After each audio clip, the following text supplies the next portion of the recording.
Kalau ada orang tua memberikan makan anaknya yang haram, lebih parah dari itu, tapi nggak ada yang heboh. Karena anak kita yang kita beri makanan haram akan tertutup dari segala kebaikan. Dan makanan haram itu neraka, masuk ke mulut anak kita, ke perut anak kita. Makanya harus kita perhatikan makanan yang halal, wahai para orang tua.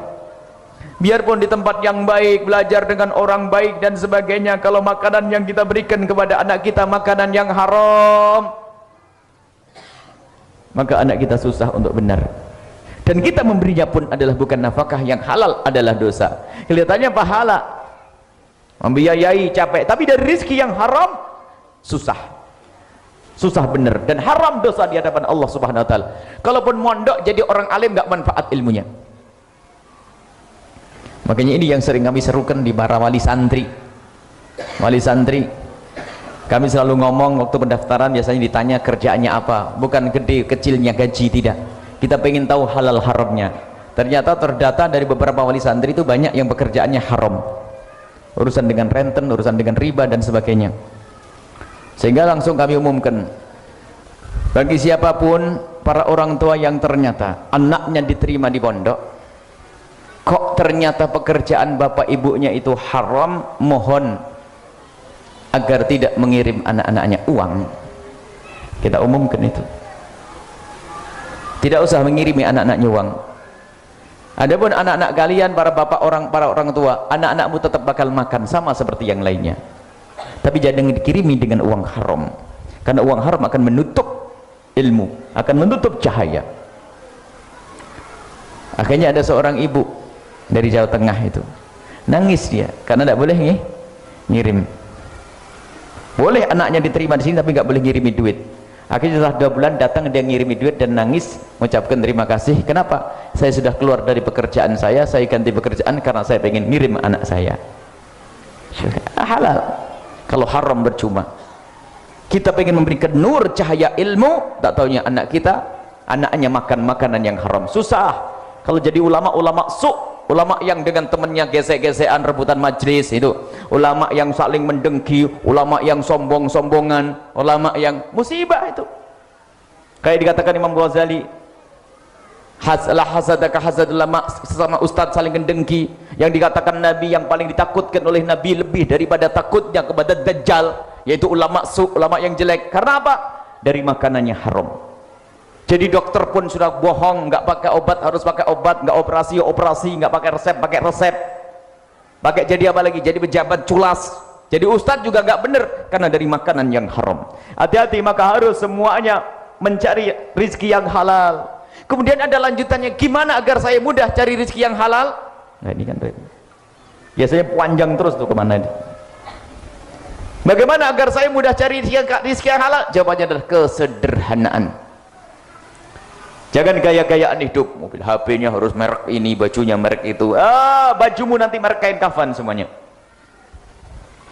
Jadi biasakan dengan kesederhanaan. Sekarang ada gaya-gayaan tuh, mobil merek ini, wow, gaya hidup. Yang diikuti gaya hidupnya tetangganya. HP-nya ini, harus punya ini, harus bajunya merek ini, tasnya begini, jamnya. Biasakan dengan hidup yang sederhana, maka mudah bagimu untuk mendapatkan yang halal. Termasuk sekolah pun sederhana. Jangan memaksa kita sekolah favorit yang harus mahal puluhan juta, ratusan juta mungkin, tapi ternyata kita tidak punya rizki, akhirnya makan yang haram, ngambil yang haram. Apalagi pinjem, setelah pinjem ditagih pusing karena malu. Bagaimana saya harus membayar utang, ngambil dari yang haram. Karena apa? Tidak biasa hidup sederhana.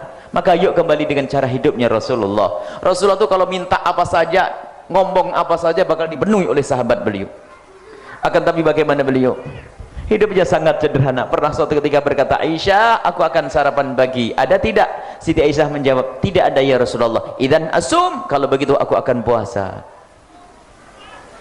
Biasakan dengan sederhana, makan apa adanya, nasi putih dengan kerupuk dikasih kecap atau apa saja. Kalau punyanya itu. Sekarang harus belanjanya, belinya ayam pun ayam bohongan tuh loh, yang ayamnya kecil pakai bungkus tepung gede itu. Waduh, apa namanya itu? Waduh, alhasil sudahlah, lupakan gaya-gaya hidup. Kalau Buya pakai imamah begini jangan dianggap imamah ini mahal. Ini lebih mahal kerudungnya ibu-ibu ini. Ini harganya 12.000 ya. Tapi pakai imamah beli kesorot sama televisi dipikir 100.000. Nggak ada itu. Kalau Jakarta, seandainya Buya di Jakarta mungkin kayaknya di Tanah Abang. Cuman karena di Jawa di Cirebon maka Tegal Gubuk kan gitu ya. Biasakan dengan sederhana. Ayo kita makan apa adanya. Termasuk Syekhul Habib Hasan bin Ahmad Bahrun ngajari seperti itu. Pernah suatu ketika kami makan dengan beliau, ada sajiannya petis. Ini pertama kita sering diajak makan beliau. Ada petis. Saya itu orang Jawa, belum pernah berurusan dengan orang Madura, belum kenal sama orang Madura. Ada petis.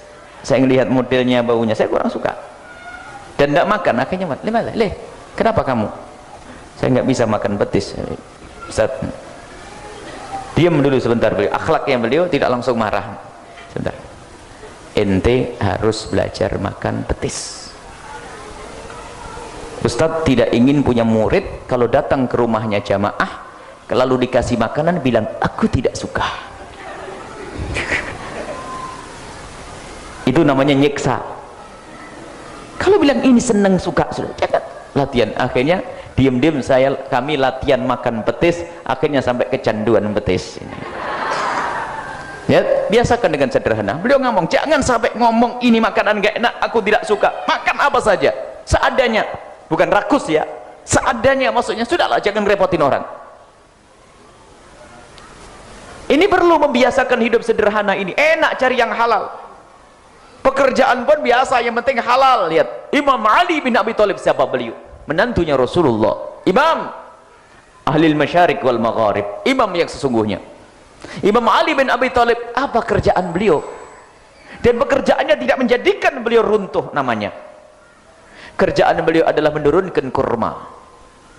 Kalau sekarang naik pohon kelapa, apakah menjadi hina? Tidak.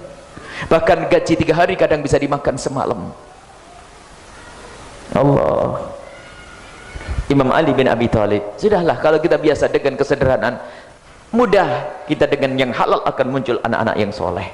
Cuman ini loh subhanallah, yang namanya televisi ngajari kita belanja sehingga macam-macam model ini harus itu, belum lagi ada obral sana obral sini. Obral sih obral, tapi kalau nggak punya duit